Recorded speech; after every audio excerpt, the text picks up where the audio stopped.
Hello, and again, welcome to Bit Depth. I'm Santiago Ramones. Across from me is Peter Kozodoy. Thank you. One, thank you for saying your name out loud so that people know how to pronounce it. But also, thank you for doing this with me. Of course. So first of all, as always, who are you? What do you do? Yeah. So we already covered the name part. Everyone pronounces my last name incorrectly. It's Kozodoy. I get Koday, Kodoze, Kodozi. I've had people say it backwards. It's not that hard. And so, I'm sort of a self-described Renaissance man because I'm technically an entrepreneur. I start and grow companies. But every time I say that, I think people in the back of their minds are like, oh, that means he's broke. Poor guy. I've grown my platform company. I grew that to the multi-million-dollar level. We had offices across the U.S. and here in the U.S. and in Canada. Got on the Inc. 5000 list of fastest growing companies in the U.S. for a couple of years in a row, and then branched out and did other projects because I have entrepreneurial ADHD. So I'm involved in real estate. My business partner at the agency and I have a tech launch. And I do now a tremendous amount of coaching and consulting for other entrepreneurs, helping them understand how to even build a 7 or 8 figure business and how to build, more importantly, a lifestyle around that business. Because so often entrepreneurs get caught up in what the world tells them success looks like, or they try to build a big company on, I liken it to a skyscraper. They're trying to build a skyscraper on the foundation of a 2-family home and then wondering why that doesn't work, right? So, I love doing all that kind of deep work with folks and helping them understand, to my book topic about honesty, how their own self-limiting bullshit is getting in the way of them building a business, which, Santiago, is the case all the time. 99% of business problems are personal problems in disguise, which is something I never would have figured out or believed if you had told it to me. I had to experience it and meet the brick wall of humility many times to even figure it out myself. So since then, I've branched out, and my big project this year, coming out in exactly a month from right now, is my new book, Honest to Greatness: How Today's Greatest Leaders Use Brutal Honesty to Achieve Massive Success, which was just endorsed by Barbara Corcoran. Very exciting. So looking forward to that coming live. Sweet. Okay. Well, one thing that is kind of unrelated to the things that you just said, I read your website bio. You started in figure skating? I did. Yeah, I was a figure skater. I was a very competitive figure skater as a child. Bless my parents, they put me into everything when I was a kid. I was a figure skater. I'm actually as good of a skier as I am a figure skater. We were in musical theater. We were in swimming classes. We could do it, which was fantastic because it gave me the ability to try a bunch of things, have a lot of different social groups, which, looking back on it, I can see why that was important. I wasn't always particularly popular in school, and it was less of a big deal because I had these other social groups that I was a part of. I could be popular over here, and if I wasn't there. And I think looking back, that was an important part of my childhood. But I was a very serious figure skater. I tell the story at 17, I knew 2 things to be true. The first is I was going to the Olympics as a figure skater. I was very serious about it. I trained for almost 2 decades. And the other thing I was sure of is that I was going to Harvard as an undergrad. Several of my family members had gone to Harvard, and I grew up south of Boston. There was no other college but Harvard, right? I just didn't even look past it. And by 18, sadly, I had to have my own, confrontation of honesty when it was clear I was not going to make the Olympics. I just wasn't good enough. I could not hold my nerves together for one reason or another. Mind you, now I do a lot of keynote talks and presentations and stuff like that. But I will tell you that after you fall on your ass alone on the cold ice in front of 2,000 people, nothing is difficult after that. It all gets easier. But so, that was, failure number 1, I realized at 18. And number 2 was, I applied to Harvard. Harvard sent me a nice letter back saying, thank you, but no thank you. Please don't contact us again. So that was the first time I had to really confront that I was derailed from the life I always thought I would live. I've learned that term is cognitive dissonance. I was so convinced that this is what life was going to look like, and then when it didn't happen, I think I spent a lot of years sort of assuming a second best scenario. I'm not going to be number one kick-ass Peter, it looks like I'm going to be, second place Peter. Awesome. Right. Now the good news, Santiago, is those fueled my company because I had these big chips on my shoulder. And then in a way, it made me want to prove to others, and especially, of course, to myself, that that I could reach some pinnacle of success, however I defined it at the time. So, again, looking back, hindsight, wonderful gift. I can see that those things have now defined in a beneficial way, who I am and who I've become. Right. Yeah. So, how do you go from there into starting businesses, starting in marketing? Why go from this thing to that thing? Yeah. Life, right? One point I love to make when I'm speaking to entrepreneur groups, I just did a presentation a couple of weeks ago to an entrepreneur conference. And the first thing I opened with was, I need you all to understand the role that luck plays in life.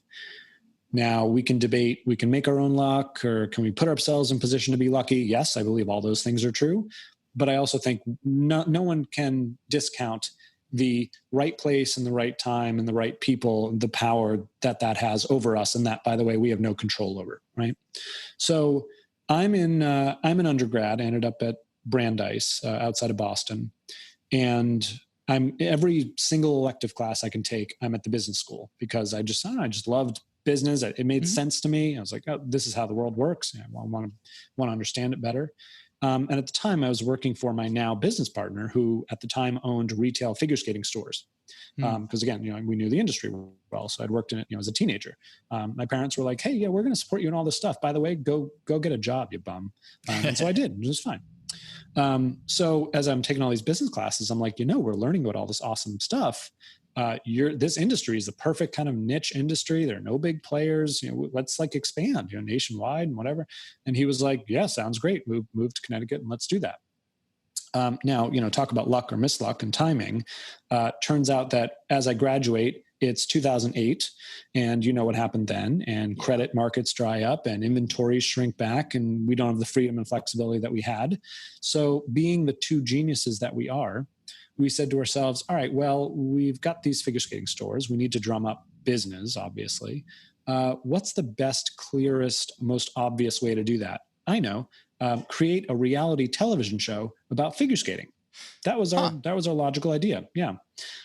So we put together teams of video producers, lighting people, and all that, venue, and we shoot this pilot for a reality television show about figure skating, because we saw Dancing with the Stars, and we were like, well, nobody gives a shit about ballroom dancing. What the hell?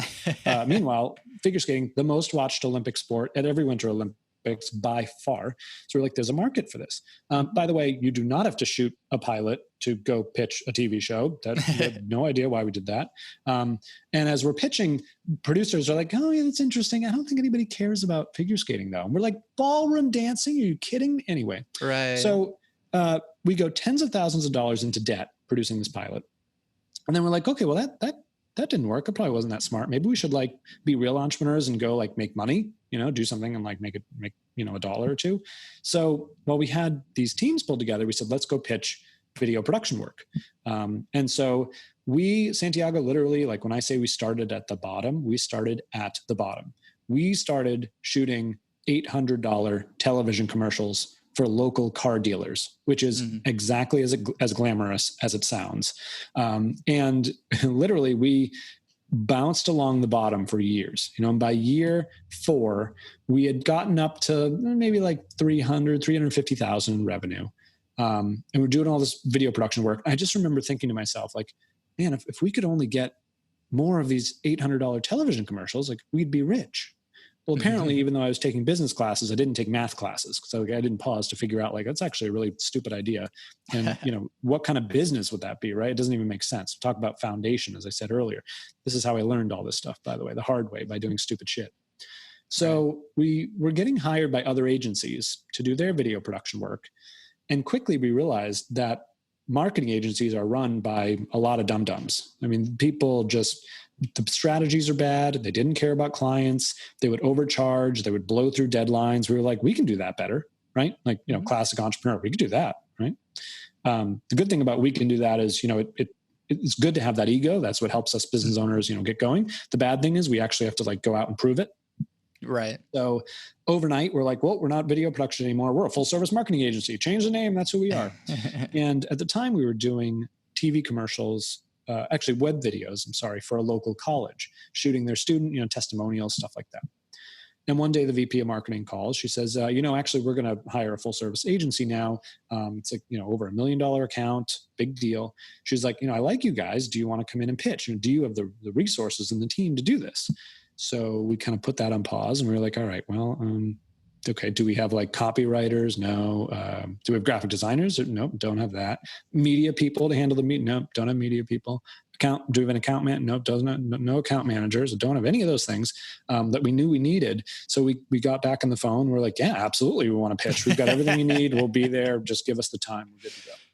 So we're at the pitch, and at the end of the presentation, we show this video of all their students talking about the college and their experience and how they saw, that particular organization. And using that, we reveal our tagline. It's going to be the cornerstone of the whole campaign. And the room goes silent. And the president just like drops her head and is looking at the presentation. And it's one of those boardrooms where like no one's opinion matters except the leader. Like they're all looking at her like, oh, what is she going to say? Because whatever she says, I'll say, boardroom bullshit. We'll get into that later. And room goes quiet. I'm looking around for the exits. I'm like, all right, I need a fucking exit plan here. And she snaps back up a couple moments later and says, where did you get this? I've been looking for this for years. And I was tempted to say, well, because we're the biggest bunch of geniuses you've ever met. That's why. But that would have been dishonest. That wasn't the case. We said, we didn't come up with this. Your students came up with this. Because if we're going to be honest about whose opinion matters most, it's theirs. They're the ones who need to tell you who you are, which is a theme that, I've carried forward, and we've worked in a lot of clients, helping them understand that should be obvious. It's not. And we use that. So we won that pitch, won that client. We use that as a cornerstone of more clients. And from there, we've worked with startups to the Fortune 500 and even Warren Buffett himself. I accidentally served as Warren Buffett's bodyguard once. That's another story.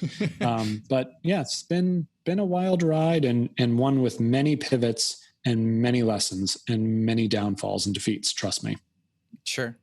So then at what point do you start kind of figuring out the flow and you have that upward motion that has kind of always been the goal? Yeah. And how do you kind of figure out that goal or the way of getting it? I'll let you know when I figure it out, Santiago. How's that? No. So, I mean, we did something, talk about serendipity and luck, right? And originally my team hated when I would talk about this, but we grew a multi-million-dollar operation through referrals, through warm networking, through, mothers, daughters, dogs, aunts, nephew, so-and-so, which was wonderful. And by the way, it taught me that is no way to build a multi-million-dollar business because it's too unpredictable. So, fast forward to a few years later, we were doing well. Overnight, $1 million client decides they don't want to work with an agency anymore. They're going to bring it in-house. We lost $1 million in revenue overnight and had to do our first layoff. And that was like devastating. Yeah. And we didn't have, a predictable sales pipeline to back it up. We had to learn. Now I can tell you, I have 63 leads in the pipeline because we've built a system around it finally. But we didn't talk about the things you don't know, blind sides, biases, right? Ego. Oh, yeah. We got this. We didn't have this. I didn't have this. But interestingly, what that taught me, Santiago, is that I always thought success looked like offices and employees and clients around the world and just like, big, better stuff, right? Turns out I hated all of that. I don't even like managing big teams of people. Like turns out I'd much rather just like sit in my beach house on my laptop with no pants on and just like do my job. And, talk to people over Zoom like this. Like, I love this, right? All about the work from totally home. Good to know about me. But I had to struggle through like, wait a second, but I had success. This is what success looks like, isn't it? Like, why isn't this making me happy? And what I wish for myself was that someone could have told me that in my mid-20s and that I would have believed them. But sadly, Santiago, I wouldn't have. I wouldn't have believed you even if you had told me. Like, Peter, you're not actually going to like, it's not what success means. It's a different thing. I would have been like, yeah, well, fuck you. Like, what are you talking about? Look at, these Fortune 500 companies. Isn't that awesome? And those CEOs are so cool. You couldn't pay me to go run a company like that. They don't own their schedule. I know that now, right? Wisdom, honesty, brutal honesty. So yeah. Well, yeah. So what are the usual trends that you find in companies that you're consulting? And it's like, man, it feels like every day I'm saying the same thing to every different company. Yeah, sadly, and again, this is something that I wish Brandeis had prepared me for. I actually, after I built $1 million company, went back to Columbia to get an MBA. Fantastic, by the way. Amazing how stupid I was and how much I learned and how incredible my classmates are. But neither at Brandeis nor at Columbia did any business professor prepare me for what I found in the boardrooms of businesses. Because while we studied the logic and sense of finance and spreadsheets and marketing programs and all this stuff, right? It's all very logical, drops down to the bottom line, literally. No one prepared me for the fact that the business world does not operate that way. It operates on ego and bias and disillusionment and politics and infighting. Yeah. So for years, and by the way, I thought I was crazy until I went to Columbia and we studied Warren Buffett, because Warren Buffett went to Columbia too. And we learned about value investing and all the things he pioneered. Not that he pioneered, but he made it, famous and palatable to the masses. Turns out he has a name for this. It's called the institutional imperative. He too describes in one of his books how he came out of Columbia and was like, oh, this is going to be awesome. And then started, engaging in all these boardrooms. And he was like, what the hell is this? Yeah. And he developed a name for it called the institutional imperative, which is the idea that the institution just gets sort of catapulted forward in a completely illogical way by people that can't get their heads out of their own asses. And that was great for me because I was like, okay, I'm not crazy. And what would happen, Santiago, is we'd engage with these clients, startups of the Fortune 500. In fact, the bigger ones are sometimes the worst. And some of them we would give love, care, attention, strategy, and they would just crush it. They'd get like a 5-6 times ROI on their spend with us. They'd stay with us for years. It was just like fantastic. Others, same love, care, attention, strategy, and they would blow up in the launch pad. I mean, they could not get out of their own way to save their lives. And we just descend into politics and infighting and ego and irrationalism, right? And I couldn't figure it out. It pissed me off. And I chalked it up to stupidity. I was like, these people are a bunch of morons. That was my own stupidity. That's not true. Any executive that becomes an executive has to be smart. What I now know to be true, and of course, what do I know, right? What I now believe is true, and I write about this in my book and in my TEDx talk, is that executives grow to be fundamentally dishonest.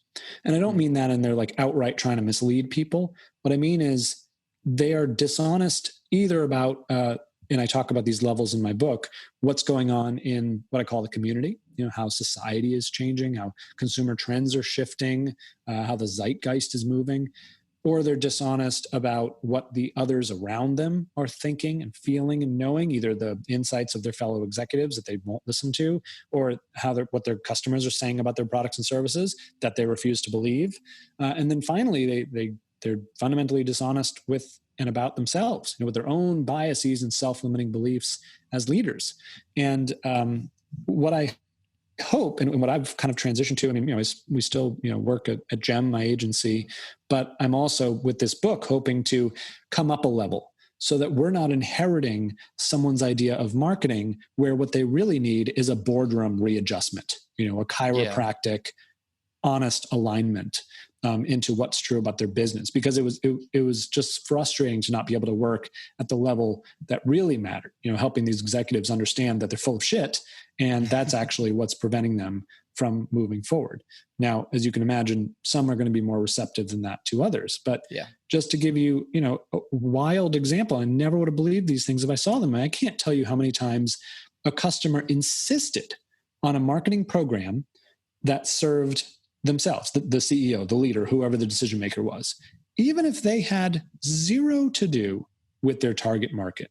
We would get in conversations that are like, I think we should have this kind of messaging in our AdWords and our display ads and our Facebook ads.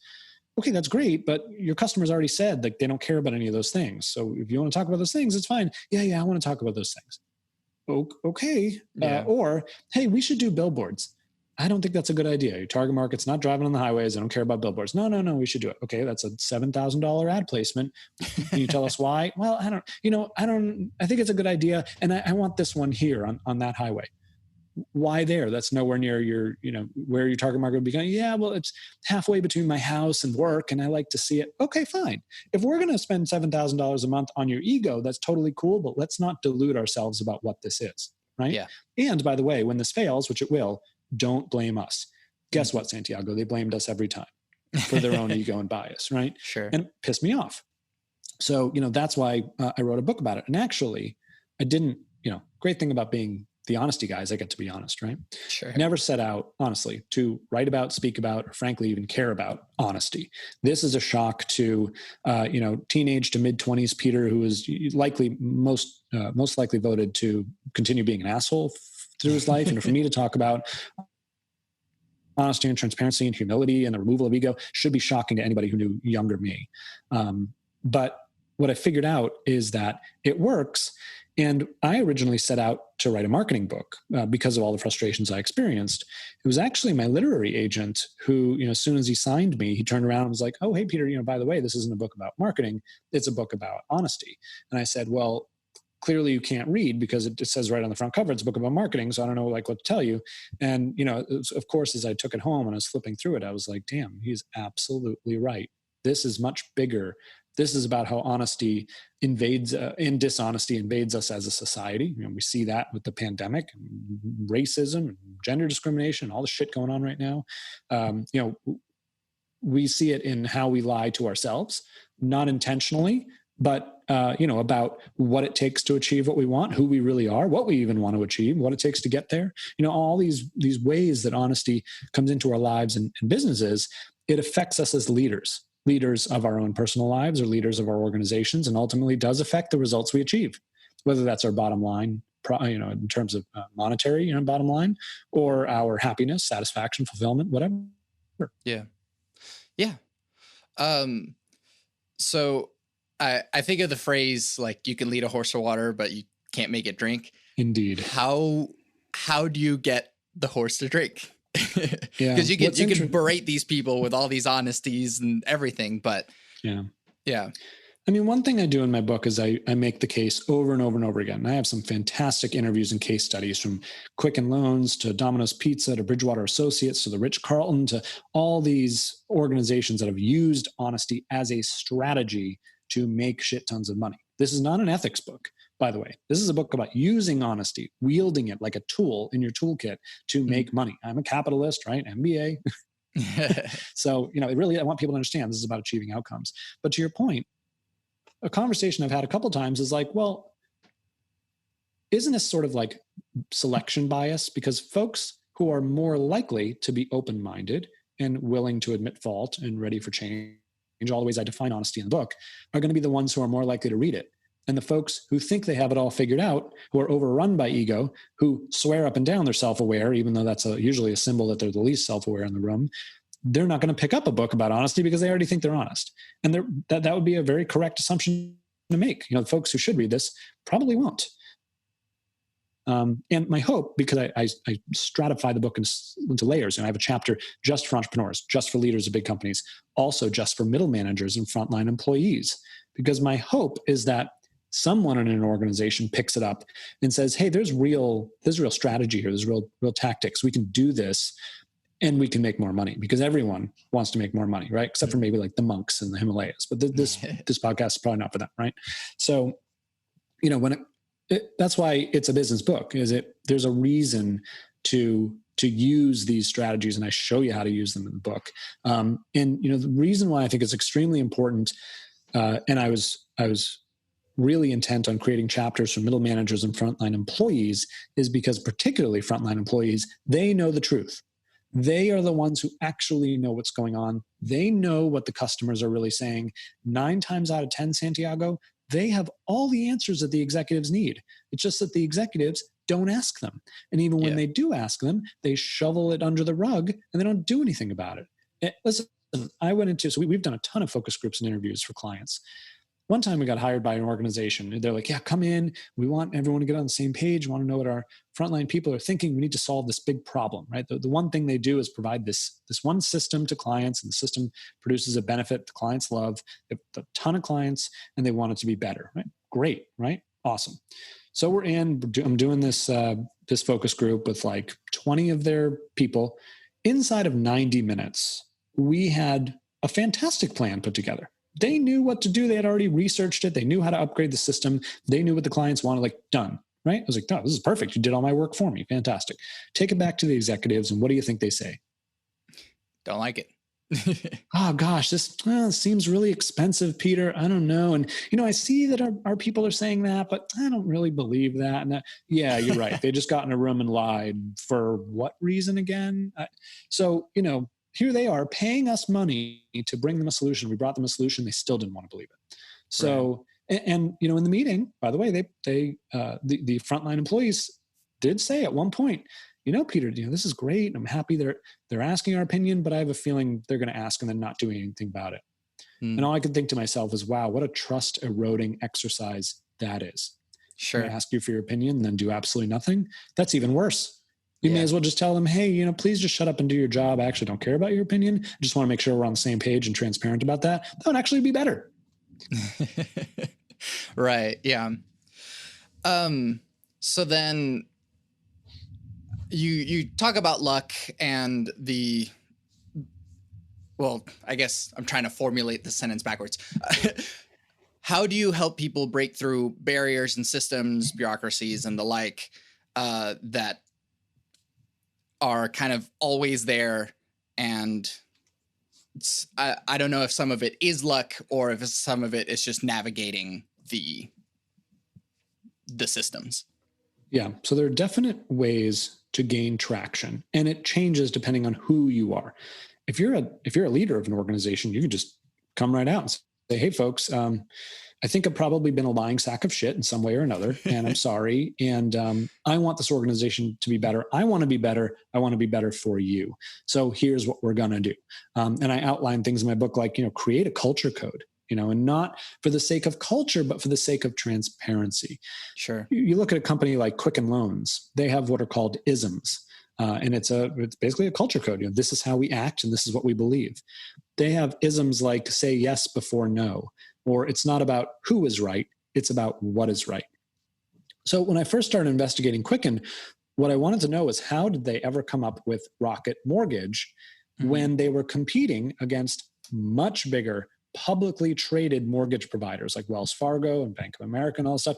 They create Rocket Mortgage, steal the whole market, number one mortgage provider, right? As I investigated and I talked to their CEO, Jay Farner, as they were talking and introducing me to the isms and the types of things they believe, I ended up saying to myself, the question really is, how could they not have invented Rocket Mortgage? It was always going to be them. Because when someone, first of all, when someone was like, hey guys, we all have a smartphone, and why don't we just get mortgages through the phone? Because killing a tree every time we want to get a mortgage is kind of stupid. There probably is a better way. And because of Quicken, Quicken doesn't have gatekeepers. Their managers are, well, we say yes before no. And that seems like a good idea. Could work. Why don't you go do it and let me know how it goes? That's their attitude. I call it the executive mirror. It's the new role that executives must play in organizations, which is that they just take in information from the front line to the managers up to the executives, ask themselves, does this fit with our overall strategy, with what we're trying to do? In Quicken's case, does this help people get mortgages? Yes. And in that case, their job is to just be a mirror, to reflect it back out and say, great, let's go try it. See how that works. Yeah. Right? And every organization would say, we want to be entrepreneurial, but then they put all these gatekeepers in the way of doing exactly that. Entrepreneurial is, we say yes before no, because we don't know. We have no idea if people want to get mortgages through their phone. So let's go test it and find out. And they did, and rest is history, right? Yeah. So to circle back, if you're a top-down leader, you can institute rules like that. And by the way, stick to them, because when you don't, you create mistrust, right? That's the worst. We see our core, I've worked in so many companies. Oh, there are our core values. Yeah, our core values are Awesome. This core value is that you move fast, but that employee had a great idea 5 weeks ago and it sat on the desk. So how fast do you move? And I hate that, and everyone knows the truth, right? That's what we have to remember. We live in a very transparent society. We know things. We can look them up. People can use my Google password, Google all day long, right? Now, if you're, say, a middle manager or frontline employee, there's a whole different tack that you want to take, right? One of the things I encourage is to find a scapegoat.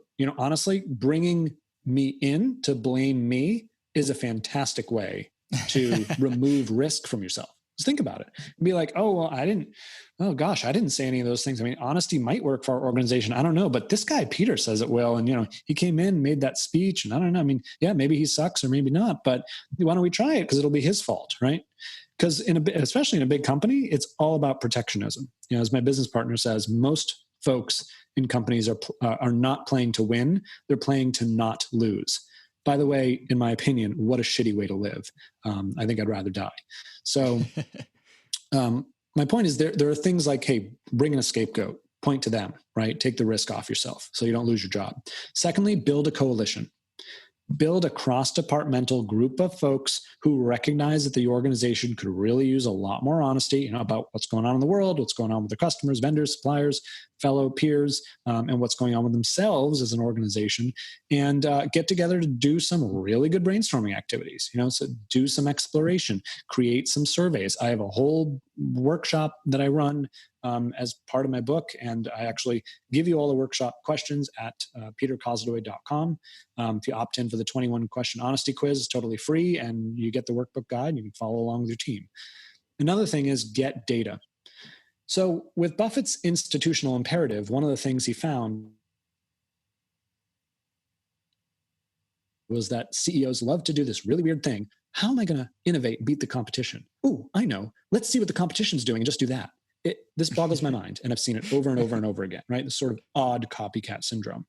Now, the good thing is, if you're a smart frontline employee who wants to use strategic honesty to make a name for themselves and to help their organization, they can actually use that copycat inclination against the CEO by pointing to organizations and lists like the Just 100.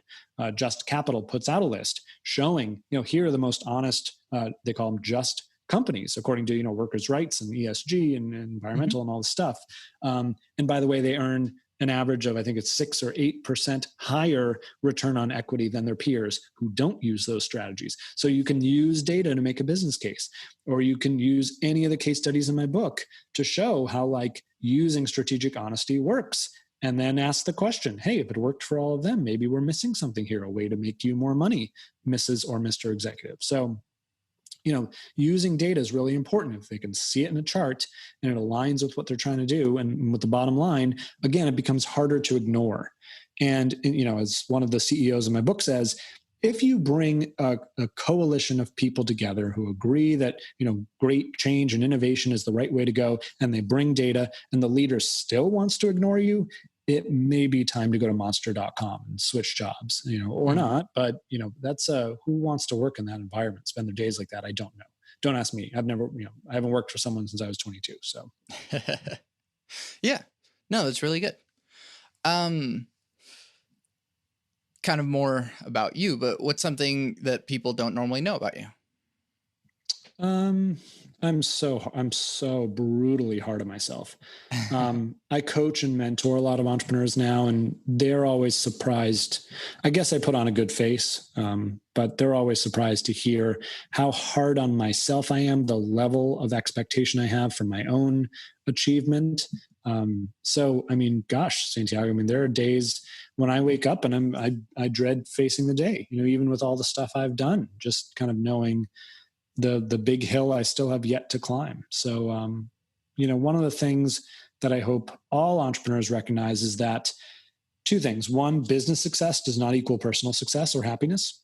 Those two things are not related and should not be related because it's a recipe for disaster. And two, if you're in the Rocky Mountains and you climb one mountain, what do you see?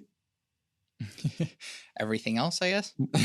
more mountains, right? Oh, sure. Yeah. There's always another one over the horizon. So it's not like they go away. You know, so often I find entrepreneurs I start to work with are like, if I can just get to, 700,000 in sales or 1.5 in sales. And I'm like, great. By the way, once you do that, you're going to have some of these same problems. You're going to have more new problems. You're going to so let's dissociate where you're trying to go in business from, once I get there, I will be fill in the blank, happy, successful, whatever. Like that's not true. That's not honest. So yeah, I've had to learn that the hard way. Yeah. You kind of answered this one anyways, but what advice do you have for people starting out, entrepreneurs, business leaders, whatever? Get help. Don't try to do it alone. I mean, I've wasted years and millions of dollars, and I should have gotten help so early in the process, because people would have told me, like, I had to learn, we're only going to get so far as a video production company. We need to be a full service agency. Then I realized, full service agencies, that's not a particularly sellable business. They don't get a big multiple when they sell. Nobody told me that when I was in my 20s, right? So I could have spent all that time building like a marketing tech company, and I'd be a lot more wealthy now. But I didn't have that guidance because I didn't ask, because I was too stupid to ask, right? Too big of an ego. So get a mentor. Oh my gosh. I mean, and what's, again, I don't know, Santiago, if you had said to 25-year-old Peter, hey, spend $10,000 with this person so they can help you build the right kind of business, I probably wouldn't have done it, because I was too stupid and too egotistical. Probably been like, that's a lot of money. By the way, they would have saved me literally millions of dollars, and a lot of headaches and heartaches. So that's something I've had to learn the hard way. Do not go it alone. That's just silly. You don't have to do it. Yeah. No, that's great. Switching gears, and there's no good way to transition into it. What is the role of spirituality or religion in your life? Yeah, it's a great question. I grew up celebrating everything with presents, which is, I think, a wonderful way to grow up if you like presents, which I do. Everyone likes a good gift. I was bar mitzvahed. I ended up at Brandeis, not terribly religious. And I have some issues with structured religion. I actually write about in my book ancient Egypt and what the Amun priests did early on. I'll tell you that story in a moment. And then what the Catholic Church did in Rome and, the early Renaissance. And there's so many instances, I think, of structured religion taking advantage of people, taking advantage of people's fears, I have some reservations about that. So I'll tell you a quick story, and then we'll get into how I've kind of solved that spirituality wise. But imagine you're in ancient Egypt, right? You come out of the market and you're momentarily blinded by the hot desert sun, and you trip and go ass over tea kettle down these stone steps, and you crack your noggin open at the bottom, right? Upon death, you would instantly be transported to the Hall of Two Truths. Do you know this? I don't. Okay. Ancient Egyptian mythology. And in the Hall of Two Truths, there would be a scale. And on one end of the scale would be your heart, your live, like beating cardiac organ. And on the other end would be the feather of Ma'at, the feather of truth, is the goddess of truth. And the idea would be, you don't want the heart to weighed to be heavier than the feather. You want that to be in balance. And that was a symbol that you had led a good life. That you were a respectful, honorable person, treated others well, and so on and so forth. And if it balanced, you'd be entered into the afterlife, which for ancient Egypt was a really big deal. And if it didn't, if your heart was heavier than the feather, then your heart would be devoured by the part crocodile god Amit, and then you would cease to exist and no afterlife for you. So this seems, and we have a lot of these stories about, spirituality and religion trying to keep society in check and behave like, good citizens, right? Which is wonderful, except that the Amun priests got wise to this, and they started to say to some wealthy patrons, hey, look, why take the risk? We have these scrolls here that we can, just sort of fill out your name, these incantations that'll help you skip the lines, kind of like a Disney fast pass for the afterlife. You just, give us a couple shekels, then we'll give you the scroll and you can be on your way. And so the reason why that moment's important for the story of honesty is because those moments are the ones in which we've perverted money and morality. We've confused the two, given people an out saying you can do anything you want to accumulate wealth, and then you can make up for it later. And religion after religion, culture after culture has done this. I think that's getting harder now for a couple different reasons. One, a lot more science, a lot more structured religion and belief in, mass belief in the afterlife, right? Maybe I'm wrong, but particularly among the millennial generation, seems like that's sort of fallen by the wayside. The other is we know too much. We know what structured religion looks like and what it does. And, think about, all the crises the Catholic Church has been through as a for instance, but they're, none of the other religions are immune. I'm not picking on them. And, I think we've kind of gotten wise to like, people can take advantage of us for money. And by the way, now we know that because everyone takes to Facebook and talks about it and it's on the news and it's everywhere in the world, right? There's so much transparency. And that's the main premise of the book, is that like in a culture that we now live in, that is a newly transparent society where everyone's walking around with a smartphone, where everything's being recorded somewhere, it's not going to pay going forward to do anything but be honest and transparent. And we're already starting to see that with all the corporate scandals that are coming to light, and then folks saying, well, screw them, I'm not going to spend my money with them. If they're going to behave like that, that's going to happen more and more. So how I've solved that in my own life, Santiago, is by diving deeply into personal development and into my core values. And I've gotten, particularly after my own crisis of honesty at 30, I've gotten myself into really good situations that I've been able to explore, what are my real values? And I talk about in the book, creating a values hierarchy, not just the values that represent you and that you really believe, but in what order they are. You may be surprised to hear that honesty is on my values hierarchy, but it's actually not anywhere near the top values. There are values I hold even more than honesty, like service to others and enlightenment, which is like my top value, which is this idea of being in complete control over what I'm thinking, what I'm feeling, how I'm reacting. And that comes from getting deeply honest with myself, about what my triggers are, getting deeply honest with myself about where I allow my logical brain to take over versus my emotional brain, getting myself out of environments, out of relationships, out of, situations in which I don't react or act in an enlightened way, as I've sort of defined that. And that's how I've allowed, a measure of spirituality to enter into where I am. And of course, one of my top values being service, to others, that of course plays into what I consider to be my spirituality as well. I'm always looking to ensure others are comfortable, others are validated. Those have been things I've needed to learn. I didn't give a shit about people's feelings or validating what they thought. I was too busy telling everyone that they were a dumbass and what they said made no sense. Whether that's true or not, and usually it is, I'm just going to throw it out there. I've learned that doesn't matter, right? What's important to people is that I leave a conversation and they've said, wow, I feel better about myself after talking to Peter. That's become my new sort of marker of interpersonal success, if you will. I had to learn that the hard way. Yeah, that's a beautiful thing. And I kind of have a similar thing too. And it's nice to hear that someone else kind of has put it together like that too. So addition to that, and regardless of if you believe in God, what is your definition of God? Yeah, it's a great question. I've actually been, I'm such a geek. I've been watching PBS lately, their Nova program, because I am that cool. I grew up with like 7 TV channels. My parents would not get cable. And at the time I loathed them for it. And now I'm so grateful because what did I watch? PBS. Yeah. At like 7, I was like, oh, Frontline, this is great. Oh, wow, I'm learning all about the biopharma company, like industry. This is fantastic, right? And like, it made me really smart. So that's, I knew a lot about it, a lot about a lot. So where was I going with that? Oh, right, God.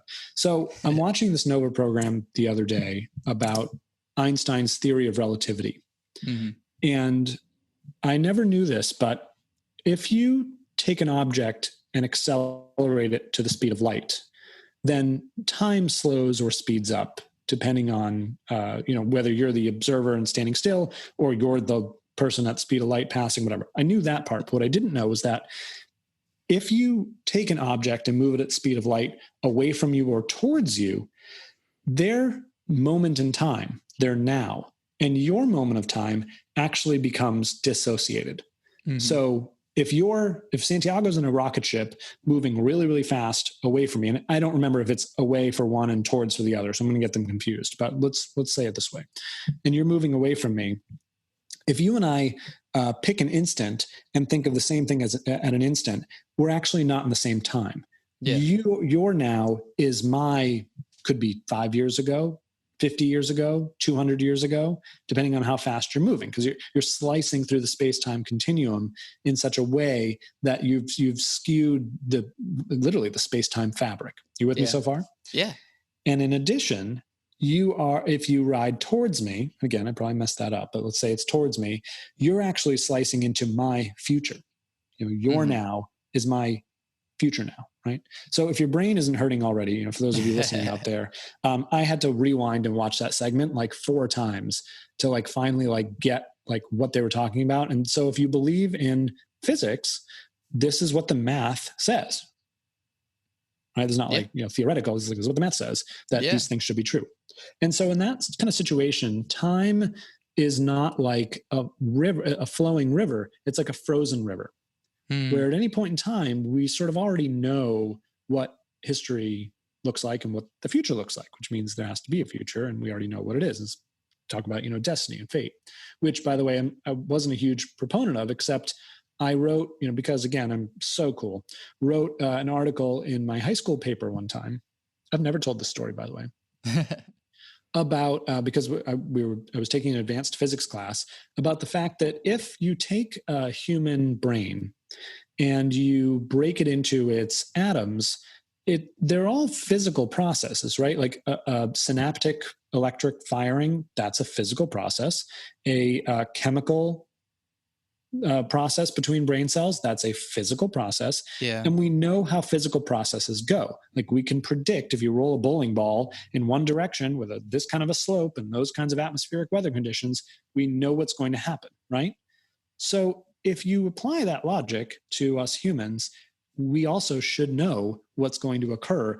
All of those physical properties that are literally rolling downhill should in some way, shape, or form be predestined. You follow? Yeah.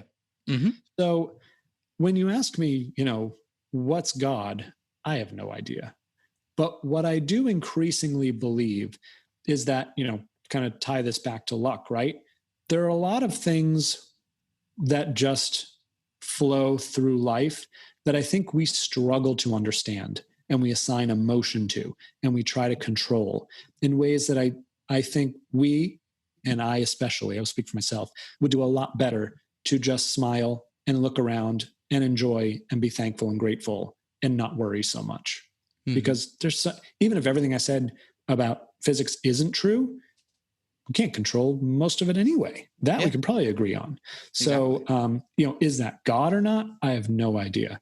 But, I have to say one of my favorite shows is Westworld on HBO. Mm-hmm. I don't know if you watch Westworld.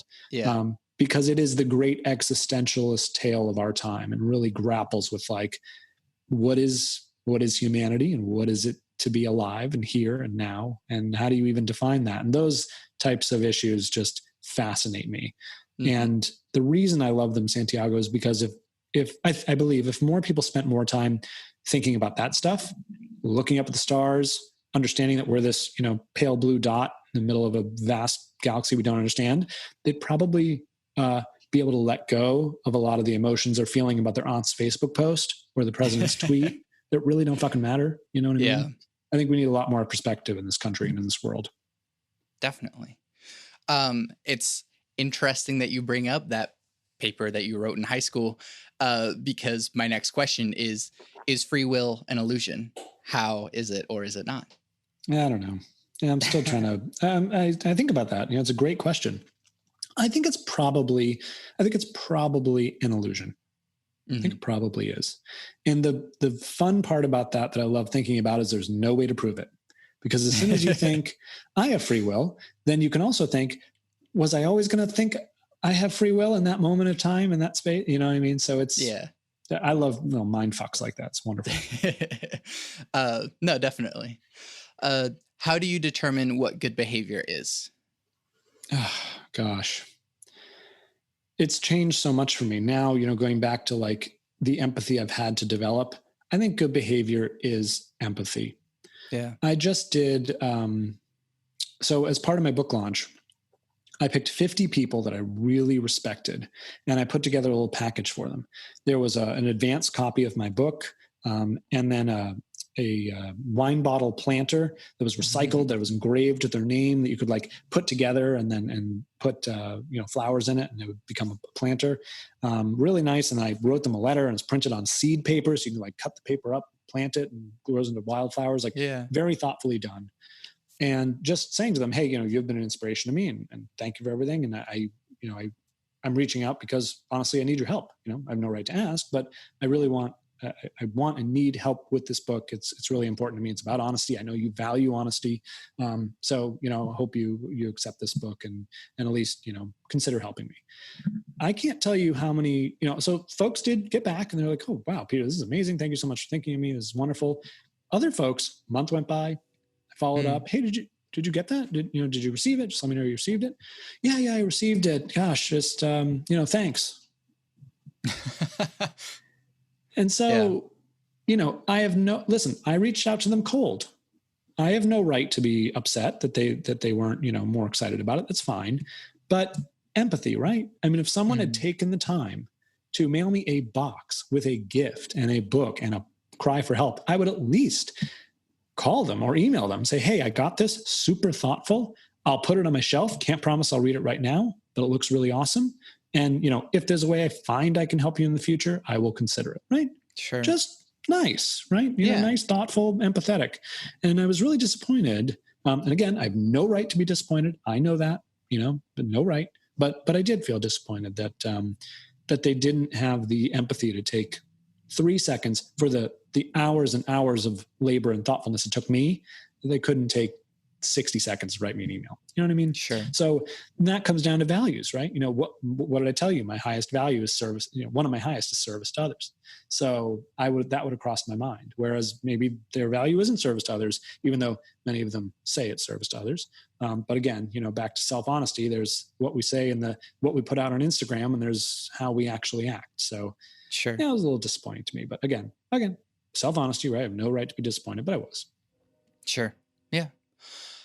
How do we reduce the division? Oh gosh, Santiago, did we book 8 hours? We have all that time to talk about?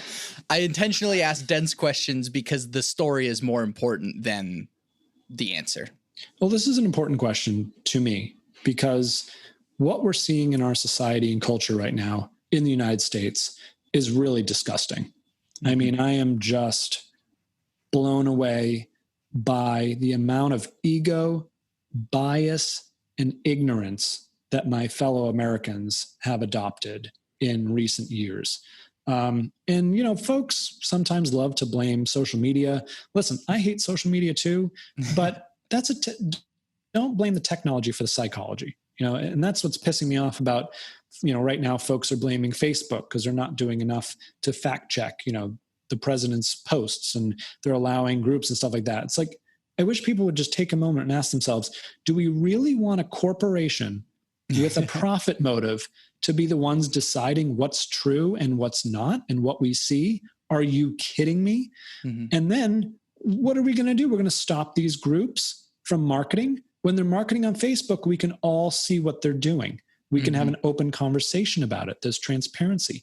When we kick them off, what are they going to do? They're going to go underground where we can't see them, where they're going to cause more damage that we can't address, and have an open conversation about it. Right. People, think about what you're asking for. And what's shocking me is all these big brands that are jumping on this bandwagon to boycott them. I think, honestly, Santiago, that has more to do with getting good PR and looking good than being thoughtful about it. But I wish one brave one would think through this. And I think Mark Zuckerberg has. And I think that's why he's saying, like, listen, this isn't a good idea. I don't think it's laziness or that he doesn't care about society. I think he recognizes some of the things that I've said. Now, maybe that's not true. Mark, if you're listening to this, give me a call and you can tell me otherwise. But I certainly hope that's the case.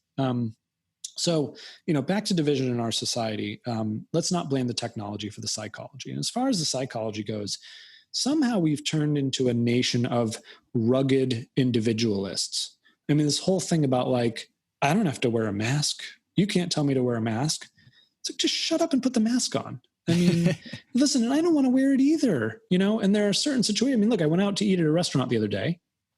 There are a bunch of people sitting down with no masks, right? We're, by the way, for anyone listening, we're in like July of 2020. So like right in the middle of the shit. Sure. So people sitting down at a restaurant outside, no masks. Sign at the door says, hey, you know, you got to put a mask on to be seated. So we have to put a mask on to walk to the table so we could take it off and be the same distance from everyone else who already has the mask off. Like there's so many things like that that don't make sense, that I think that's where people are getting like, well, this doesn't make any sense, so I'm not doing it. So fine, I don't want to do it either. But on the other hand, somewhere along the line, we lost touch of we. And I actually, you know, I partly blame the rugged individualists who have taken that tact, but I actually don't think it's their fault. And I think it's the fault of the public and private sector that has routinely, over many decades and even centuries, screwed the public over, screwed their employees over, screwed their suppliers, their vendors, their taxpayers. There are so many things that the government has done, make no sense, serve no people, you know, enrich corporations, blah, blah, blah, on and on, right? I'm not a political guy, so I don't know enough about it to speak intelligently about it. I will admit that. But I can say there have been plenty of historical, you know, remember I watched PBS as a kid, plenty of historical, you know, situations in which the leaders, public, private sector, whatever, didn't take care of the people. And now I think we're seeing those chickens come home to roost, where we're asking people, hey, we're in a crisis here, will you help? And they're like, no, we won't. Because we don't know if you're telling us the truth or not. You know, we don't know what your agenda is. We don't trust you. And when you have dishonesty and a lack of transparency, you have distrust. And when you have distrust, you cannot take unified action as a community. Now, there's a failure on a couple different sides here. One is our leaders from the beginning should have been much more transparent about what was going on. Like, hey, there's this virus. We don't know anything about it yet. As we know, you will know. But these are the steps we all need you to take. We know it sucks. We're going to try our best here. And here's the strategy and here's the plan. We're all going to do it together. Like that would have been great. Yeah. Right. But as you and I both know, it wasn't that. It was mayhem and it was governors running off in different directions and it was rugged individualism. Right. So failure on that end. Failure on the other end is folks taking that as a hall pass. Well, you all don't know what's going on, so I'm just going to ignore everything and go party in Lake of the Ozarks. Right. Mm-hmm. Also probably not a good idea. And I wish folks had a lot more of we thinking, because if we thought like we, then we wouldn't have things like, you know, massive racial discrimination and gender bias and all these things that don't create a culture, a peaceful society. Mm-hmm. We know that. So everything that someone does that feeds into one of those terrible, you know, things we have going on in society, they know in the back of their minds, unless they're complete morons, which I don't think they are, that the actions they're taking are harmful to the group. Mm-hmm. And so we can only then ask, what are their justifications, right? Somewhere in their minds, they have figured out a way to justify their beliefs and their actions. And the question is, how do we shake those people? There was a wonderful story several years ago of a man who was like outwardly racist, like former underground KKK member, the whole 9 yards. He was forced through some mechanism, I don't remember what it was, to have to confront a black neighbor face to face in a very intimate setting, you know, something like they were both hospitalized in the same room, something like that. Mm-hmm. And through discovering the humans behind each other, they formed an incredible bond and an incredible friendship. It took that transformative and very human experience to bring these people together and to help them understand, particularly, you know, this former KKK member, understand where he had gone wrong. Now, as I'm telling this story, Santiago, this probably makes sense to you, right? So yeah, that's how people get to know each other and get over their whatever bullshit's going on in their head, right? It makes them hate other people. Who has time to hate other people? That's what I want to know. Who has the time to be discriminatory against? I just don't get it. Anyway, now we know that. Now look at like the protests going on for Black Lives Matter. Okay. Now, the risk of sounding controversial. Let's ask ourselves, do those protests work? Well, what have they done? They've created news coverage that doesn't stop. They've created dangerous situations for the coronavirus. They've created lots of police officers and National Guards people having to stay up all night and work all day and put themselves in danger. Mm-hmm. Now, I really do hope, Santiago, that those protests create change. But something else that they're doing is making a lot of people not pissed off, but just sort of sick and tired of it, right? It's like causing a traffic jam on the highway. Like, please get off the highway. I have a life to live. And I don't think that's just say those folks are like, I don't care about this. I think it's something disruptive, right? Now, on the one hand, seems like kind of a logical thing to do. I mean, we need to wake up about this. I mean, the murder of George Floyd, horrendous. I wrote an article on Medium about the fact that like I'm not going to speak for Black people. I'm not Black. I have no right, but I am going to speak for white people. Say, hey, white people, wake the hell up. You know, we need to do something and take action. Now, we've tried protests in the past, haven't we? You know, I didn't live through the 60s. I've seen the footage, right? We've tried this. Has it worked? I don't think so. And I believe the reason it hasn't worked is because when we do something like go into a protest that turns into, a rager where we smash small business doors and windows off, we miss the whole point of the story I told about the former KKK member, which is this is about humanization. If we don't humanize these issues, we will never overcome them. That's how we humans work. As soon as we assemble into a faceless mob that we can take a side on, right? Whether they're effective or not, hey, look what that mob is doing. Isn't that awful? We can't see the people behind those masks. I think it's actually more damaging. What I would much rather see is some sort of forced coming together at the community level, at the local level, town by town, neighborhood by neighborhood, saying, we're going to all get together and talk about this. Yeah. Because we're all neighbors here. And if we don't get to the people behind these movements, then we're never going to have that connectivity, that develop that empathy that we talked about. So for me, I worry that some of the directions that we're taking to make change aren't being completely honest about the way people change and how they change, and what it takes to change. Because listen, if protests worked, then after everything that happened in the 60s, we should look very different, shouldn't we? Yeah. So what I'd hate to see is a society that continues being divided because we keep trying to do the same shit that doesn't create the change that we want to change. But Lord, do we need to change? I mean, that is clear and obvious. Beautiful. I think this one's just going to have to run long. So this is fine because I'm loving everything that you're saying. So because of, I like to start dark and then move up. So one more dark question. Do you believe humans are evil by nature? I believe so. What's funny is when I started on the book journey, somebody asked me, and this was like years ago, because it took me 4 years to write that stupid book, by the way. Somebody asked me, do you believe everyone's fundamentally honest? And at the time I said, yeah, I think so. Now I know that the answer is no. People are fundamentally dishonest, not in the way that they intend, not that they're intentionally lying to people, but in the way that they get caught up in the dishonesty in their own minds that they can't even see. Everything we've talked about, right? Self-limiting beliefs, biases, ego. So are people inherently evil? No, I don't believe that. And the reason I don't believe that is because nobody walks around, unless you're like some terrible, criminal, rapist, whatever, right? Very few people walk around thinking, wow, what a terrible person I am and what terrible decisions I make. And what most people walk around thinking, wow, what a great person I am. And I make good decisions and I think the right way. That's why we're thinking that way and making those decisions, right?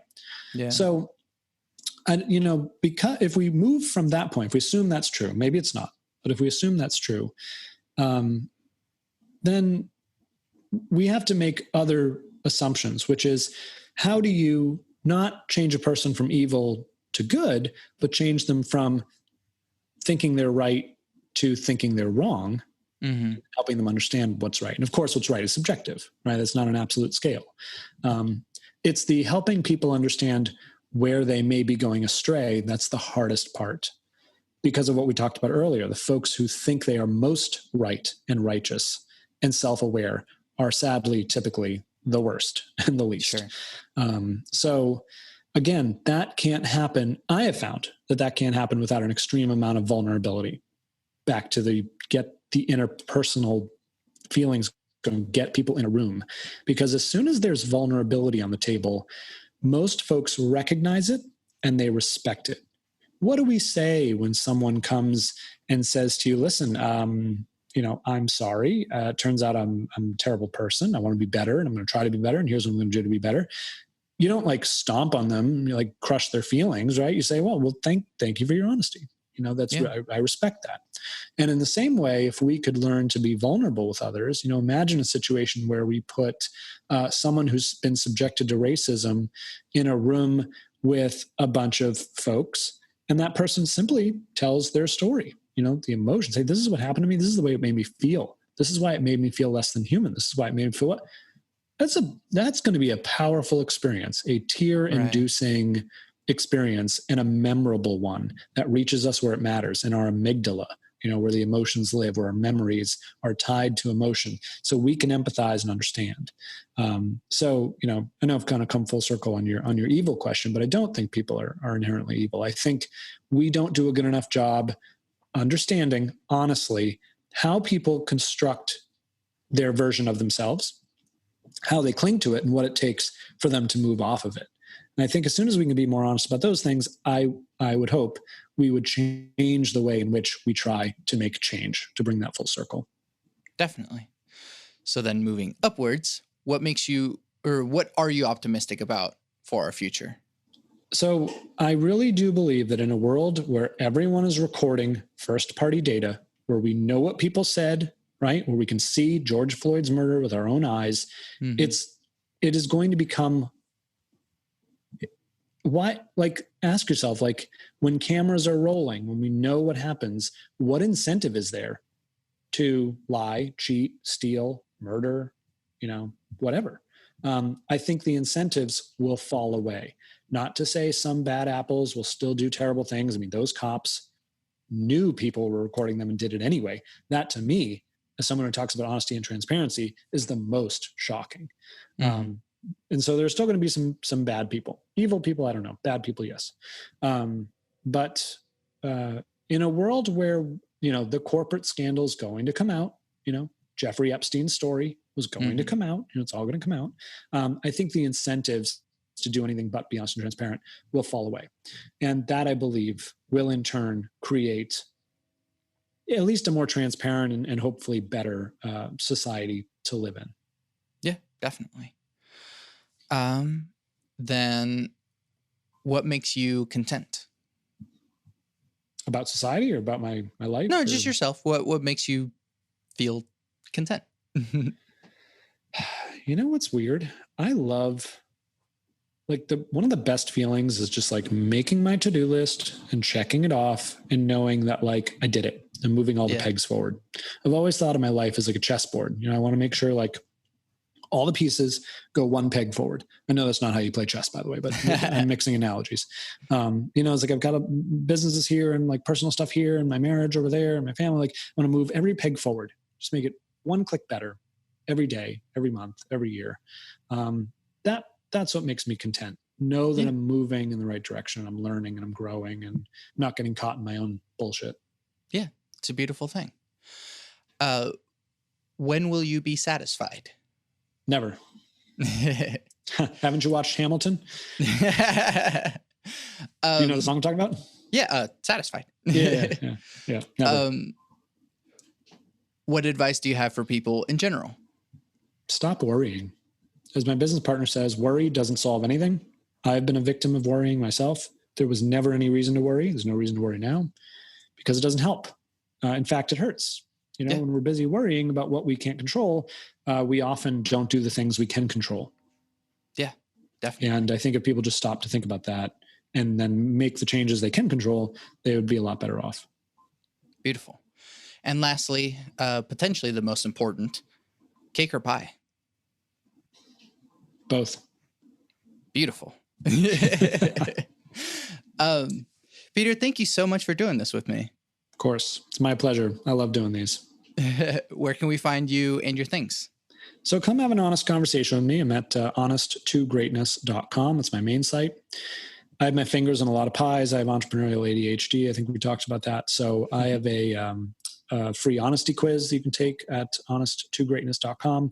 I have a free Facebook group for aspiring writers. I'm doing live streams every Thursday teaching you how to go from how to figure out what idea you want to write about all the way up to how do you get an agent, a publisher, endorsements, the whole 9 yards. Come join us there.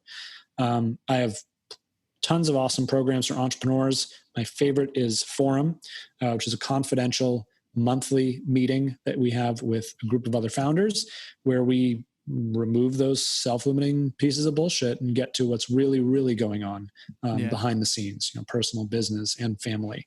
That's an incredibly powerful and life-changing program. All of those things you can find on my website. If you actually go to peterkozodoy.com/go, I've put all those links in one place to make it a little easier for you. Beautiful.